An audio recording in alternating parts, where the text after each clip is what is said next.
Cripple Chronicles podcast.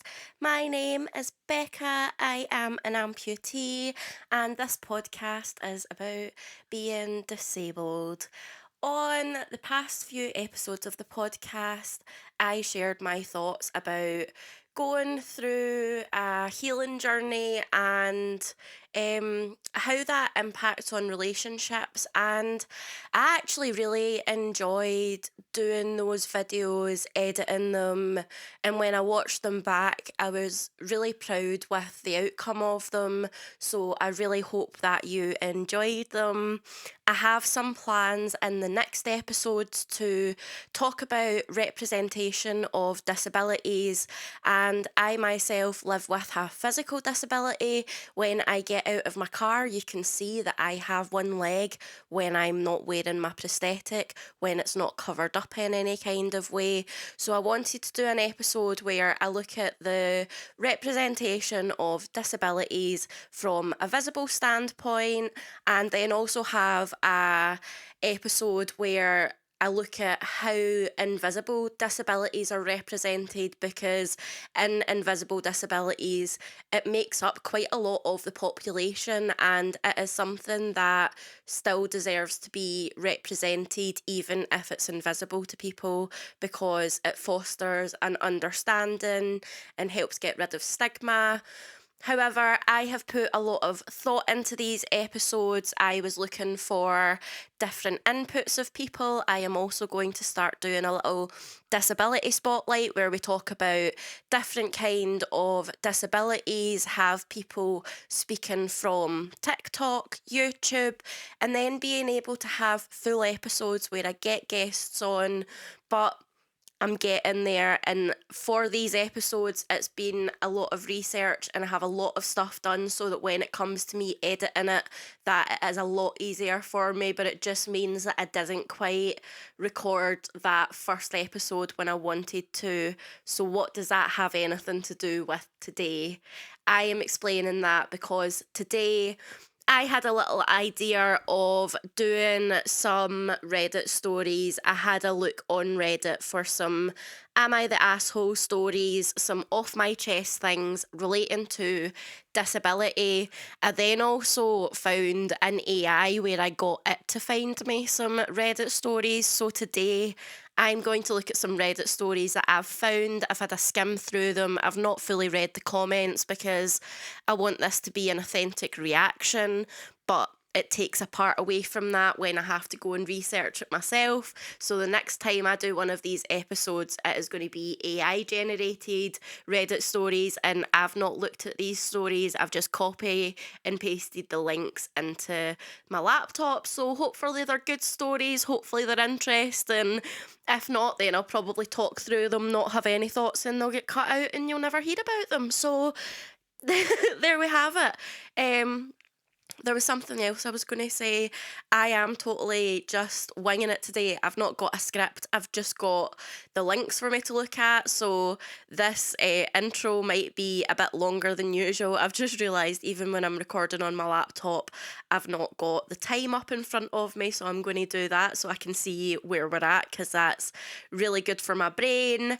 And what was the other thing? That is what I was going to say. So after these episodes about representation, some Reddit stories, I am also wanting to do an episode where I look into the stigma of pain management when you live with chronic pain, taking medication, being prescribed medical marijuana. And I have also recently undergone an appointment with the NHS about getting an energy efficient wheelchair, and I thought it would be really helpful to speak through my experience on that and help people who are looking for lighter, more sports wheelchairs, how when you go to the NHS what the appointments might be like, and I thought that would be really helpful. So I am going to get into today's episode of reading some Reddit stories. I don't know how long this episode is going to be, but I'll just get into it and we'll see how it goes. And Anything you feel about this episode, leave me a comment, shoot me an email to cripplechroniclespod@gmail.com. I have recently been getting more active on socials, posting more clips over on TikTok, as well as little day-to-day lifestyle whoa, wow, that really did not work out well for me there. I tried to kind of rewind myself and it didn't work. As well as having clips videos, I've got videos of me just doing day-to-day life things, going out places, what's accessibility like, what are my experiences, other little things I maybe won't bring up on the podcast. So if you're interested in seeing things like that, please follow me at Cripple Chronicles Pod on Instagram and TikTok. Leave a comment on YouTube if you're watching, hit a like, subscribe to the video. Anything you want to get in contact with me that you don't want it to be on a public forum, drop an email to cripplechroniclespod@gmail.com. If you are listening to this and you are another disabled individual and you would like to be on this podcast to talk about your experiences, drop me an email. I would always be open to discussing. And let's get into today's episode.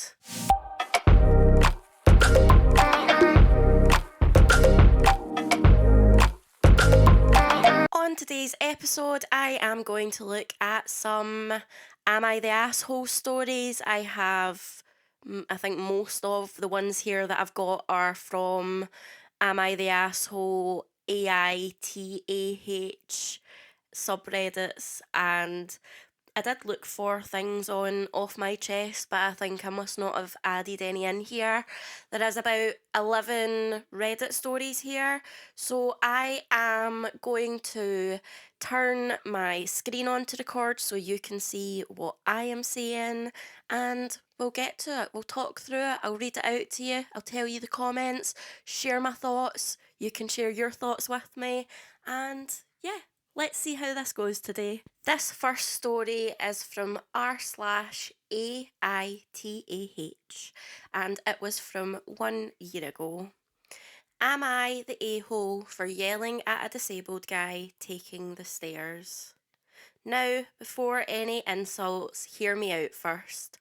I, 26 female, work with a disabled guy, 25 male. Let's call him P. I don't know the exact medical problem, but one of his legs doesn't work. Same.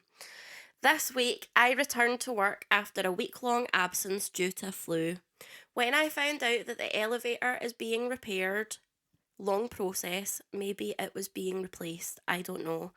I had surgery in my back last year, so I have trouble climbing the stairs. My room is on the 4th floor. I thought it wasn't much and took the stairs. But after getting back home, I had this severe pain in my back, had to take 2 pills before I could sleep, so next I decided to ask the admin if I could work from the ground floor till the elevator work is done. I thought of asking P if he was also having trouble getting to his room and we could go together. He said it was inconvenient, but he doesn't have a problem taking the stairs. I was shocked. He told me that the administration asked him the very first day if he had problem, they could shift our department to the ground floor till the work was done. But he didn't have a problem, so they didn't. Honestly, I was so pissed. Anyone with half a brain could tell what the admin will say as soon as I go there with a back pain problem. I controlled myself and still explained and politely asked if he could support shifting the department now. He told me that since I was the one having the problem climbing the stairs, I should handle it myself and not use him as an excuse. Fair. I explained that wasn't what I meant, but he refused to listen and told me that it was just my problem, not his. Again, fair. I went back and asked another co-worker, a 27 female, if I was being really dramatic. She supported and said that taking 2 pain pills every night to sleep wasn't a good thing either, and that everyone else saw P struggling with the stairs for about 20 minutes every day, and still he said it's inconvenient but not a problem. Other people aren't there to decide what is classed as being a problem to somebody and an inconvenience. Like, if P is telling you that these stairs aren't a problem. They are not causing him any massive pain. And yes, it takes him 20 minutes, but he still wants to do that because maybe he's getting the exercise from it. That's not any of your business. Like, yes, you can want to be supported by somebody else who has a disability, but don't make them lie for you so it feels easier to ask for accommodations. Back to the story. I thought there was no harm in talking to admin and went anyway. Guess what answer I got?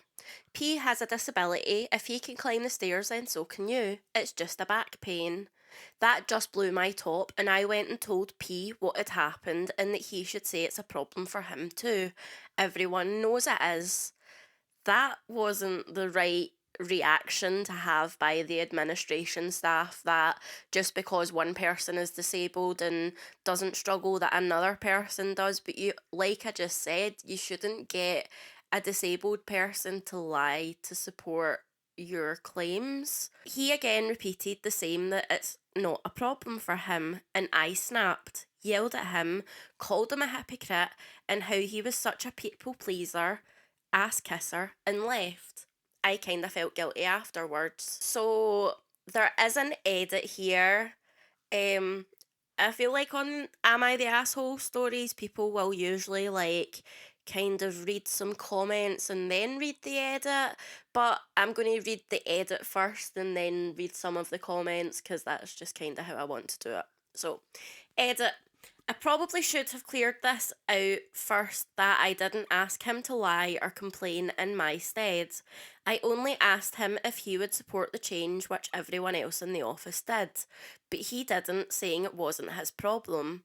I wasn't expecting him to accommodate me, just support me, which is the least you can expect from a co-worker. Everyone else, me included, would have done the same thing if he had any inconvenience too. The guy did admit that it was an inconvenience to him. He just wanted to climb the stairs still. His decision, it's commendable. I'm not from the United States. In our country, if you don't take a united stand, you're left unheard. And once the workplace gives you bad credit, no amount of explaining can cut it. It's a public institution which has far worse management than anywhere else. Any individual formal complaint would have taken weeks, so I was just expecting a united front. But apparently, everyone else saying to shift the department doesn't amount to one guy saying it wasn't a problem. Yes, the management and the admin is horrible, but there are no steps to take against them that don't end with me getting bitten back. It's a third world country. No one belittled his inconvenience, just asked me to understand my problem.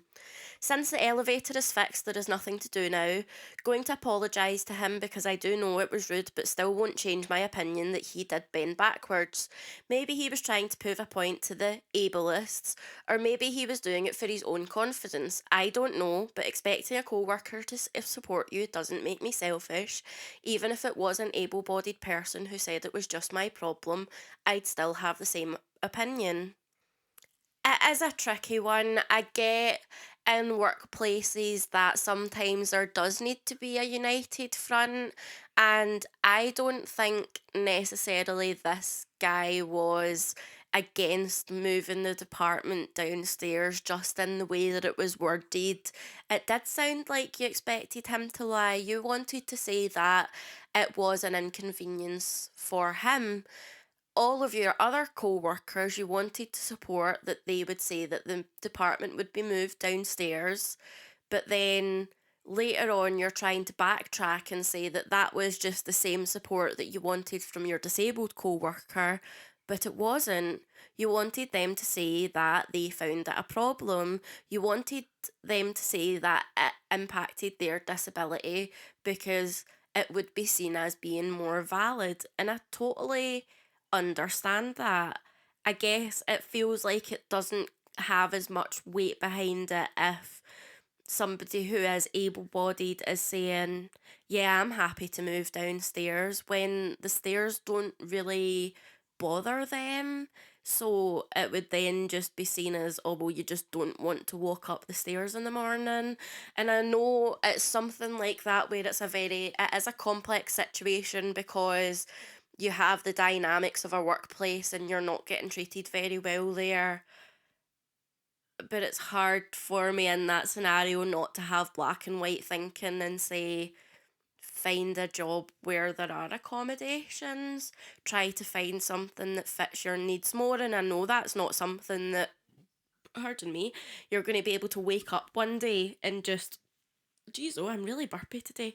You're going to be able to just wake up one day and stroll into a new job that meets all of your needs. I know that's not realistic, but if somewhere is going against you, and I had a situation like that where the elevator's gone out and I've been told that my disability isn't valid, I would be looking for elsewhere to work, because that could happen again and you're in the same situation. Whereas if you find somewhere else that you're working in a ground floor office, that doesn't really come into consideration.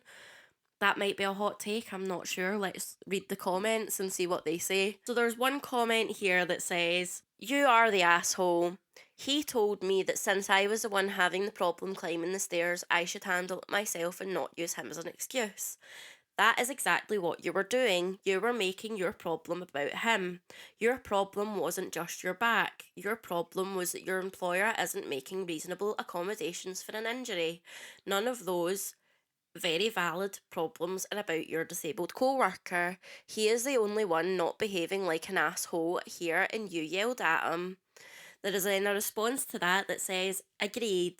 Even if P is clearly struggling, that is his choice. I've worked with a lot of disabled people, and let me tell you, they are some proud folk. You need to go back and apologise to P, because those stairs, while being inconvenient but not a problem, is possibly a confidence boost for him. You're completely the asshole. Make it right, get a doctor's note, and apologise." So I'm guessing from that comment, there was probably a lot of comments like that, and that's why the edit was then made, saying like maybe it was for confidence and it was something that made him proud, but I still don't change my opinion. Like, you can't just say, yeah, I agree with you, but I'm still right, because you're contradicting yourself there a bit. Another comment: "You are the asshole. You yelled at a man because he refused to lie for you. If your back is that bad, go to a doctor and get a letter saying can't walk up the stairs without immense pain. It's not his job to advocate for you, it's yours."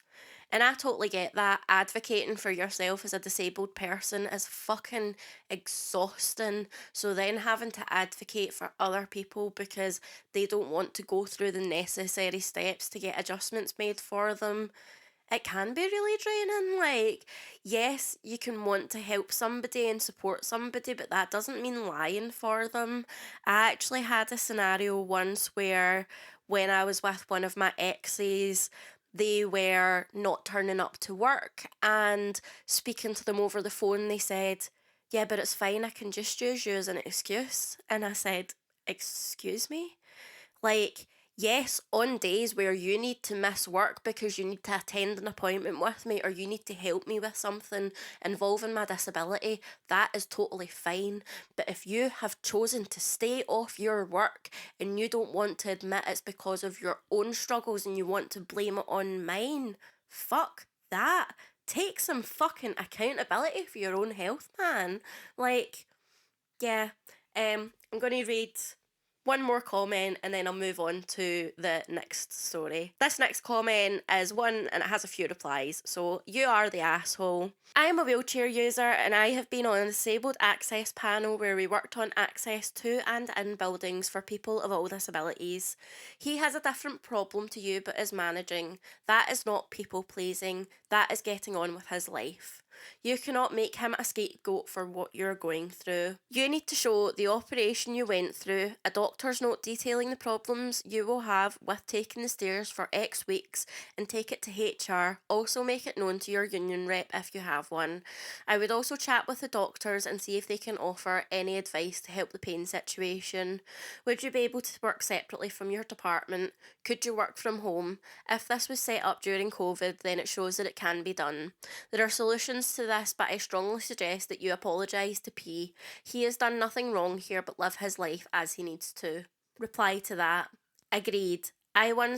I once had known a man with a disability, leg braces on both legs were rigid and used crutches to manoeuvre around. And someone once said to him, why didn't he use a wheelchair instead of crutches, in almost a snide tone, whereas I had said that he is manoeuvring around and in his sense of accomplishment for being mobile despite his medical circumstances. The man in crutches merely glanced at me and was silent to the other person who made question in such a tone. I always held the elevator doors open for him whenever I had seen him, even if I was running short on time. And then a response to that comment is, yes, you've got to use the right tools for your personal circumstances. And this very much reminds me of, I posted a video on TikTok showing how I put my wheelchair into my car and then manoeuvre on my crutches to get into the driver's side. And in this, I had a comment from another wheelchair user saying, why don't you just ditch the wheelchair and use the crutches? Some people would kill to be able to just use crutches. Like, just because you have seen 1 minute of my life and how I have adapted to be able to do something, it doesn't mean that you know what my circumstances are. It doesn't mean that you get to dictate how I live my life for the level of pain that I am in. I use my wheelchair because if I was to hop about in crutches all of the time, I would have to spend so much more time in my bed recovering. I use my wheelchair because it enables me to have the quality of life that I want to live, and in that, even when I'm putting my wheelchair in and out of my car, it has such a strain on my body that I wish I didn't have to do it. I wish I could just go out to the car and not have to take my wheelchair. The other day, I literally went into Sainsbury's because they do a really nice pizza and it was the only thing I wanted to pick up, but it's in like one of the freshly made sections and I couldn't find any in the pizza aisle. And then I forgot to go there, and it wasn't until I was driving home from already picking up other things and being in and out of the car where I realised I hadn't bought the pizza and that's what my dinner was going to be for that night.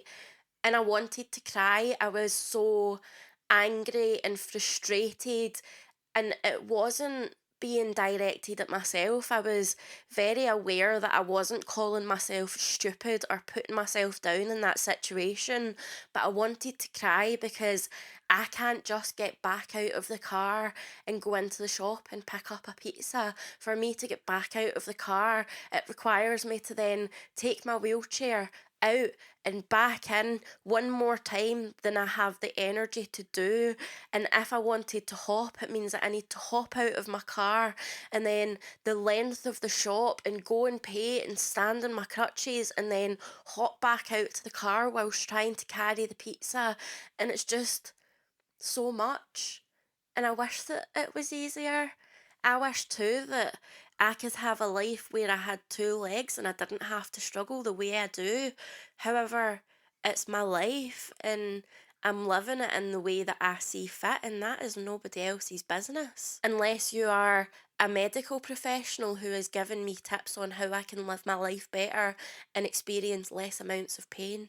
Not sponsored, obviously, because I don't have sponsorships. I'm such a small channel, but I, I tried Prime Hydration, didn't really like it. I think it was the ice pop one, and it was meant, I can't even remember what it said it was meant to taste like, but it tasted really citrusy to me and it didn't really have any citrus flavours in it. So I was like, that's weird. And then I tried this energy drink and I'm shook because it's strawberry and watermelon, and I don't usually like watermelon flavoured things. I feel like it's too artificial, but this is so nice. So this was my little can of energy drink for the morning to get me through this recording. But now I'm going to go into the second story. Ooh, don't want to be flashing. Am I the asshole for not wanting to date a disabled girl? I, male 25, was on Hinge yesterday and I matched with a girl, female 23. She was very nice and we seemed to have a lot in common. We even had the same intention of wanting an actual relationship. We talked almost all day yesterday except for a gap in the afternoon and everything seemed to be going good. However, this morning she dropped the bomb on me that she had cerebral palsy. This was not featured anywhere on her profile at any point, so I was completely in the dark on this. I really didn't want to be the reason not to pursue a relationship with a nice girl. However, I didn't really see the relationship would work, as I didn't really see myself making adjustments in my lifestyle just to date someone with a disability such as hers. Oh, wow. I'm going to share my thoughts after I finish reading this because, wow. I wanted to be straight up and honest with her instead of just unmatching with her or ghosting her, which felt like was the absolute. What? That energy drink is clearly going to my head because I can't speak. I wanted to be straight up and honest with her instead of just unmatching with her or ghosting her, which I felt like was the absolute rude way to go about this, and that was just wrong. As a result, I told her I didn't see a relationship really happening between us and we could be friends instead.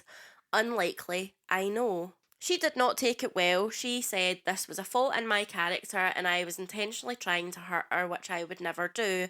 Because of this, I felt like absolute garbage as a human being. Am I justified in feeling this way? Am I the asshole for not wanting to date someone because of a disability they have? Yes. Yes, you are. On dating websites, I've actually talked about this in a previous episode.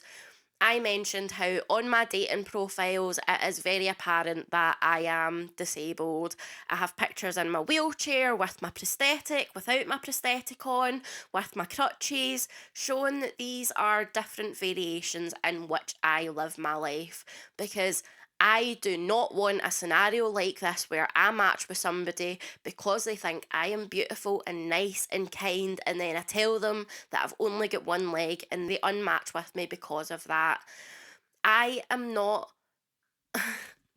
phrasing it in a way of I am not prepared to adjust my lifestyle to date somebody with the kind of disability they have. Cerebral palsy is on a wide range.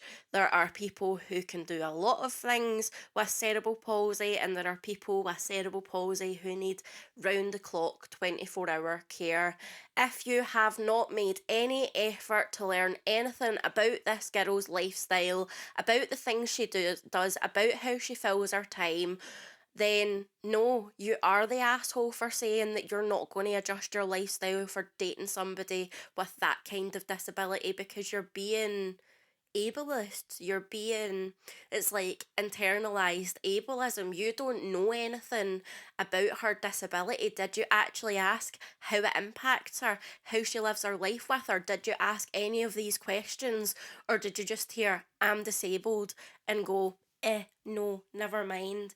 And for me, if there was somebody who I had matched with on a dating site and we had been talking all day and or for a long period of time and it had been a while before they had told me they were disabled, then yeah, I would find it a bit off putting, but not because I'm not going to adjust my life for them having a disability. Not saying like if this person you really got on with and you both want the same thing of a long term relationship, you're going to need to make adjustments to make a long term relationship work. And there was a point that I was making there that's just went totally out of my head. What was I bloody saying? Making adjustments, finding out about her disability, being the asshole because of it. Oh my gosh, I had such a good point there and it's just totally went out of my head. This is why I write things down so that when I get sidetracked I can come back to it. What was it? You're an asshole for saying that you wouldn't adapt your life. Oh, if I was dating somebody, if I was Jeez, oh, I'm getting so excited now that the points come back to me that I can't get the bloody words out. If I was speaking to somebody on a dating app and it had been a few days before they told me I was disabled, it would be a red flag for me, not because of their disability, but worried that they are not comfortable in their disability, that they are not comfortable with themselves. And I can understand that dating with a disability is hard because a lot of people see it and they do take it at face value and they don't match with you, and you want to be able to say, look, I'm a really nice person, just like me for that instead of seeing my disability, but it's being deceptive. And if you're not comfortable to show it off, there are going to be things that come up that you're not comfortable to share because you feel some shame or embarrassment around your disability. And for me, that is really dangerous because I don't want to be around people who feel like that all the time, because I don't want those thoughts and feelings to rub off on me and have a worse view of myself because of being disabled. But I'm going to read some of these comments because I've not really scrolled down yet and see what the consensus is. Not exactly an asshole, just a really bad situation. I understand her being upset, obviously, but also, what are you supposed to do? That was a comment that I was going to make. I've not finished reading the end of this, but her being upset with it is totally valid, but saying that somebody is doing it just because they're out there to hurt you, that again shows that it sounds like a really harsh way to say it, but you shouldn't be dating. Like, if you speak for a day and somebody says, "Look, I'm really sorry, I'm not sure we're going to match up," and your first thought is, "This person is just trying to hurt me," I think dating is doing more damage than good at that point. And it's seeking something out in a relationship that needs to be found within first. And there's that kind of thing where, how can anybody love you if you don't love yourself? But people who are in the stages of really trying to love themselves, they still deserve that love. It's just harder to come by. You fall into the arms of the wrong people because you're looking for the wrong relationships. And I don't know if that's me looking into it too much. I'm like so overthinking myself when I'm reading these and being like, oh my god, am I having a hot take here? Is everybody going to tear me apart? First dates are interviews. You ask questions and nope out when you get to the point where it stops being worth it. Cerebral palsy is not a small thing. I understand this being a reason to stop moving forward. I don't understand how exactly to communicate that with 0% chance of the person being told that they are no longer an option due to said disability. You were honest, which is something. I don't know what else is reasonable to expect. To ask them more about it, to not just hear cerebral palsy and turn off straight away, to have an understanding of how somebody lives their life. Like, you didn't even give her a chance to get to a first date so that she could talk about it, so that you could see how she interacts with things. Like, if you went on a first date, are you somebody that would be all up in her business and trying to help her do things even though she hasn't asked for help? Because that's the vibe that this post is kind of given off. There's a response to that reply.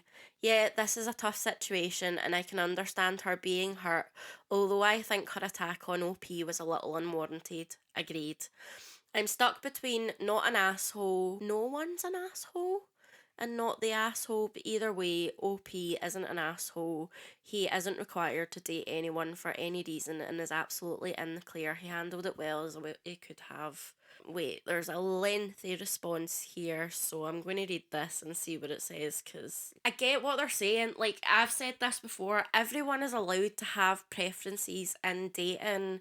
However, when I first had the option to amputate my leg, I was scared that I was going to be unlovable and unwanted if I had my leg amputated.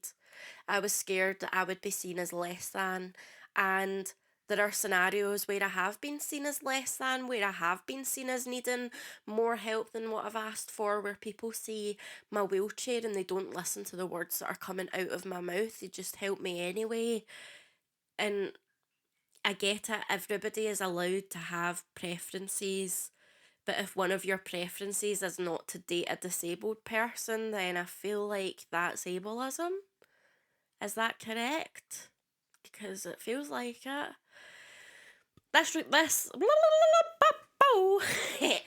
this reply that I'm going to read, I keep turning the wee knobs on my microphone here, and I don't actually know if it does anything, so if the sound's going weird throughout this, that's why, because I keep just moving the knobs. I should really start sitting at my desk again and not touching my microphone when I'm talking, because I keep moving it about and the sound goes a bit weird, but we're here and that's what we're doing. Let's read this comment, the response, do one last story, and that's where I'm going to round it off for today.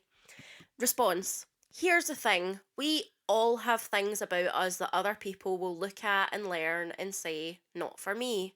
For me, I am very short. And there's an asterisk, insert anything, race, orientation, hair colour, etc. All of us have something that someone will love about us and others will recoil from. It's personal preference. I see that there are large social reasons that create some discrimination against me, and that makes me sad sometimes, and that is fair. I guess that's what I was meaning, discrimination, not ableism. Is ableism classed as discrimination? Anyway, back to the response. I'm getting really sidetracked. Do I get personally offended when people are not attracted to me? No. Because just because it sucks that we can't control something about ourselves doesn't make it a discrimination for others to not want a relationship.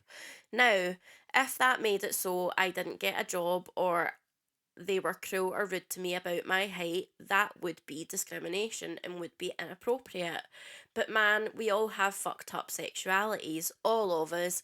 Every one of us has been impacted by the culture and family and perspectives we grew up with.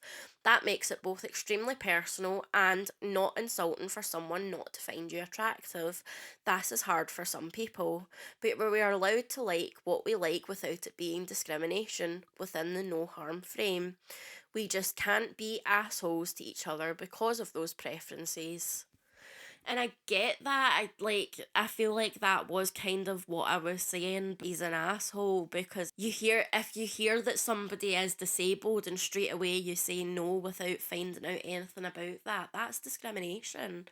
Like if you see somebody in a wheelchair and you say, nah, you're in a wheelchair, so I don't want to date you, without realising that one of my goals is to do a half marathon in my wheelchair, and when I get a lighter weight one I could probably push myself faster than you could run. Like, I'm happy to race you, I'm happy to do fun exciting things although I'm in a wheelchair, and just because I'm in a wheelchair it doesn't mean that you need to adapt your life to provide support for me. So it, like, it's hard. It's hard to say, and I want to have a kind of scroll.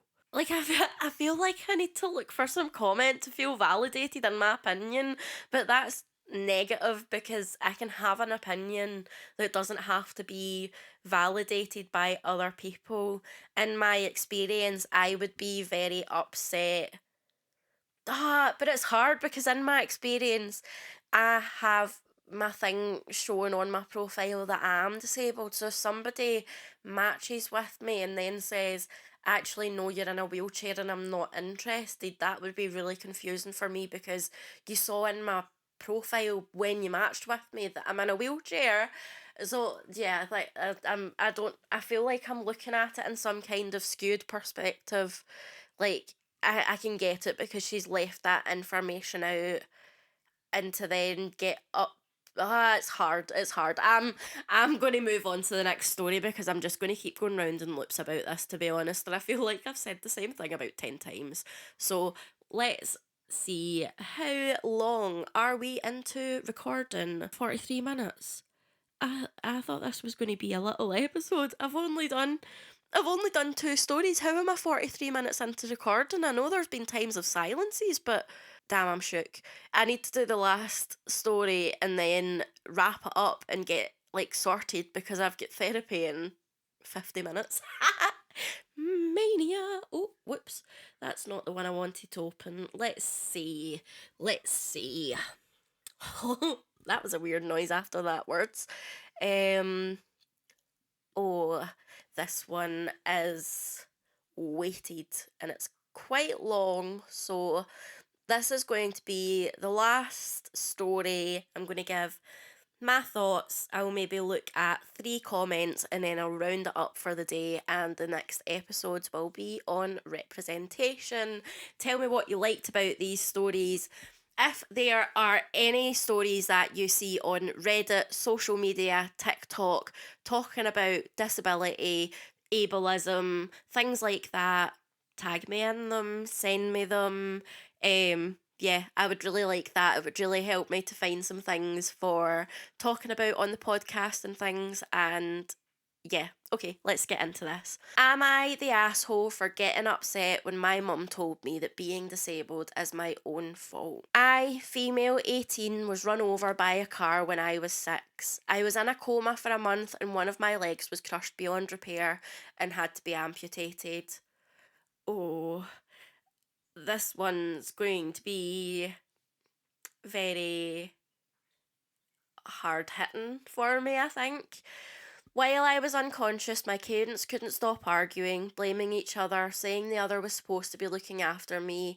I woke up to discover my leg missing and my parents separated, and they later got divorced. Whoa, that is a lot for a 6-year-old child to experience. Like, heartbreaking, to be honest. My mum had primary custody of us while we were only getting to see our dad every other weekend. I have 2 brothers aged 4 and 7 at the time. They both blame me for the divorce, though as they got over the shock, they realised it was unfair and apologised. I'm glad. I discovered recently that my mum had continued to secretly blame me. I have a prosthetic leg, and with it I am able to be independent, including taking the public bus to school by myself. On the journey to school in the morning, it is always very busy and some people have to stand. Most people take this bus every day and know me, and someone always offers me their seat if it's none available when I get on. I can't stand because it is hard for me to keep balance. This morning there was an empty seat in the section reserved for disabled and elderly people, so I took it. The lady sat down next to me. She looked to be in her late 50s maybe and told me that I shouldn't be sitting there, that I was young and healthy so I should stand. Also, her friend was getting on in a few stops and she was an old lady who deserved this seat more than me. I chose not to dignify her with a response, though my younger brother and some kids from my school heard her and were trying to tell her that I did need it. Her friend got on the bus and the lady told me to get up. I didn't move. My schoolmates continued to tell her I needed it, and my brother told me to lift up my trousers so she would see. I told him I wouldn't. Fair enough. Don't have to prove your disability to anybody. This was sadly not the first time I was harassed on public transport, and I was done with this BS. I know I have a right to stay in that seat, and not everyone is able to visually prove their disability, so I refuse to do so. Fair fucking enough.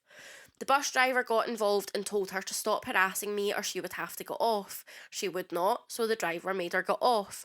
Her friend was not made to get off. She listened to my schoolmates and tried to calm her friend down. When I told the story to my mum, she said I was rude and I should have given up my seat. She said that I wasn't born with my disability. I ended up like this because I was stupid and reckless.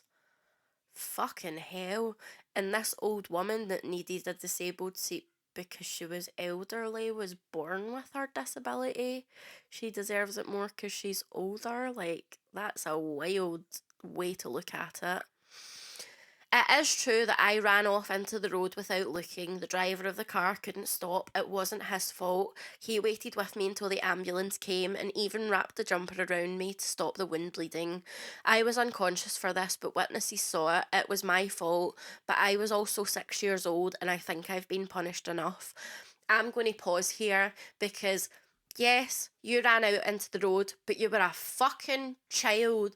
You were 6 years old. The guy couldn't stop quick enough, but he stayed with you. He wrapped you up in a jumper and he waited with you till an ambulance came. Where the fuck were your parents in that situation? And yes, they argued because one of them was meant to be and none of them were, and that was fucking on them. Their divorce was on them. That ain't fucking on you.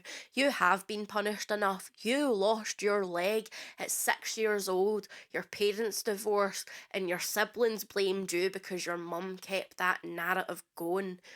Damn, my mum kept on going. It was like a floodgate had opened. She had told me that if I hadn't been so stupid, I would still have my leg and she would still have her husband. Fuck that. Now I have felt guilty over the years and thought the same thing to myself, then I'd reassure myself that no one else blames me. My brothers only did because they were young and in shock. Dad even said so himself that the divorce was none of us kids' fault. A kid has worked so long on themselves to tell themselves that this wasn't their fault. Their brothers were in shock. Their dad said it wasn't their fault, and then after all of these years, they get told that their mum for all this time is still blamed them. That's fucking hard. That's rough. I just couldn't believe that I had actually heard those words come out of her mouth. My mum immediately clamped her hand over her mouth and started apologising and saying she didn't mean it. I didn't want to listen to her apologies. I was very hurt by what she had told me. I went to my room crying and I decided that I didn't want to be here, so I packed my suitcase and called my dad. He told me he would be right there. After I finished packing, I heard shouting, so I went to the front door where Dad was really laying into Mum. Mum was crying. When she saw my suitcase, she told me I couldn't just leave, but I told her that I was 18 and I can do as I wish. I'm at my dad's house now, and now that I've calmed down, I feel pretty rotten about making my mum cry and just walking out on her. Am I the asshole? No, babe. No, you're not. Your mum is a fucking.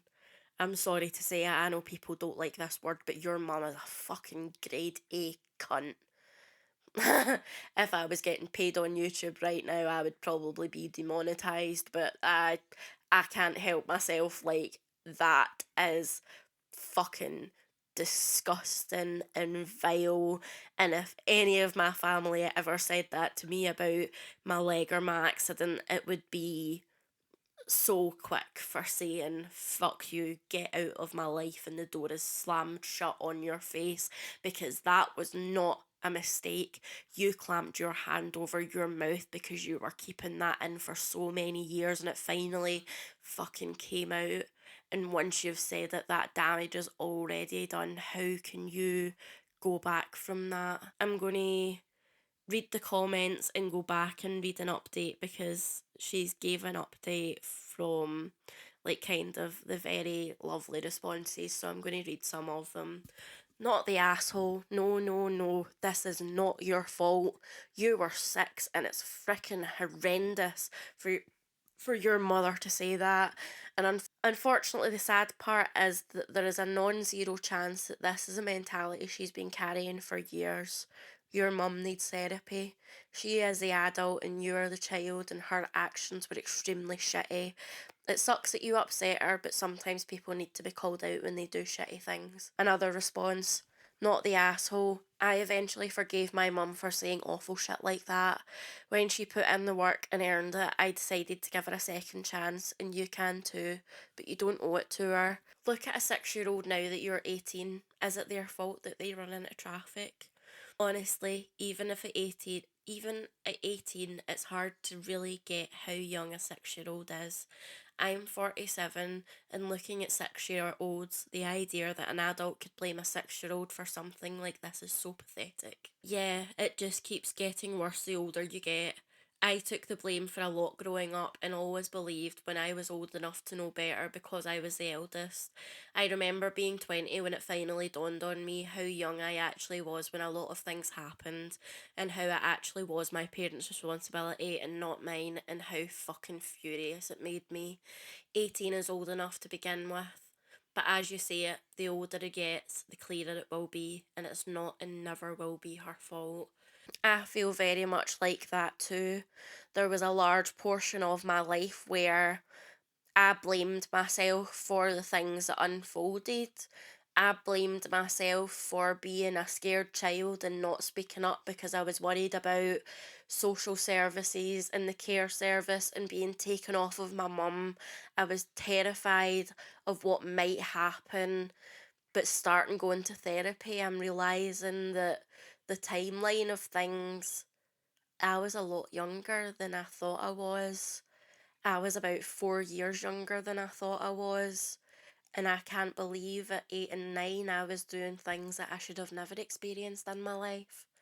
And that's really fucking devastating to come to terms with, especially when your own mum doesn't validate the experiences that you've had and blames you for them. And I just hate that there's parents out there that are like that can look at their child that has gone through something so traumatic and still paint themselves as a victim in that. How can you look at the pain that your child is experiencing and still say that you're worse off from it? That to me doesn't make sense. I have 11 Reddit stories and I've ticked off 3 in this episode. If you would like to see more, please leave a like on this video. Please comment what you enjoyed. If you find any stories that you would like me to read, if you have any stories of your own that you would like me to read anonymously, please send them in to me. I've just realised that I didn't read the edit on this, so I'm going to read that, and this is where I'm going to end it for today. Update. Wow, I can't believe the response to this. Thank you all for commenting, and thank you to everyone who's sent me supportive messages. There isn't really any news. I'm still at my dad's and I haven't spoken to my mum yet. She has tried to call me, but I didn't answer. I don't feel like speaking to her right now. I sent her a text asking her to give me some time, and she hasn't called back again. I've noticed a lot of people making assumptions about what happened when I had my accident. I don't think either of my parents are to blame for it. Here's what happened. Mum and Dad were both in the house while my brother and I were playing in our friend's front garden. My older brother and I were allowed to leave the garden to play at the house of other children on our street. We weren't allowed to leave the street and we weren't allowed to play in it either, as long as we asked first.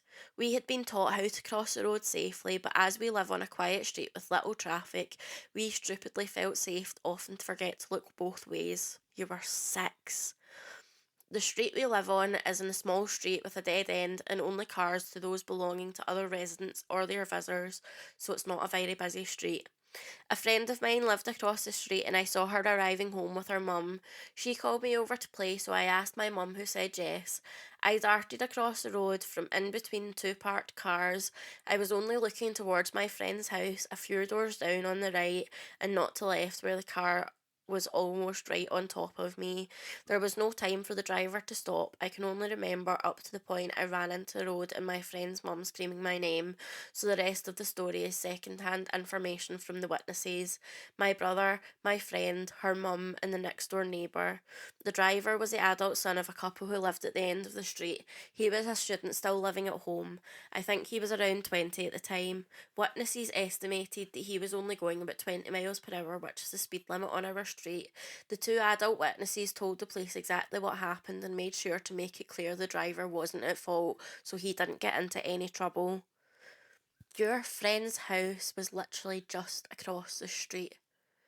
All you can remember is your friend's mum screaming your name, yet the only witnesses to your accident is your brothers, your friend, her mum, and their next door neighbour. I'm sorry, but it's not good enough. I like to think if I was a parent of a 6-year-old and they told me they were going across the street to play with their friends and they forgot to look both ways sometimes, that I would be looking out of the window watching them cross the street safely. Damn, I'm really sorry that that happened. That's the end of today's episode. Ending it on a bit of a sad note, sorry. But follow the podcast on social media at Cripple Chronicles Pod. Watch the video episodes on YouTube at Cripple Chronicles Pod. If you have anything you would like to tell me privately, a story that you would like to be read anonymously, then drop me an email to cripplecroniclespod@gmail.com. I will see you in a few weeks' time. Take care of yourselves. Call people out on their bullshit and don't feel like an asshole for it. And if you're unsure, ask people. Find out their opinions. And if you need to apologise for being a cunt, then apologise for being a cunt. Now that I've said the word once in this episode, I guess I just went and doubled it down for 3 times. So, take care of yourself, lovelies, and I will to you soon. Goodbye.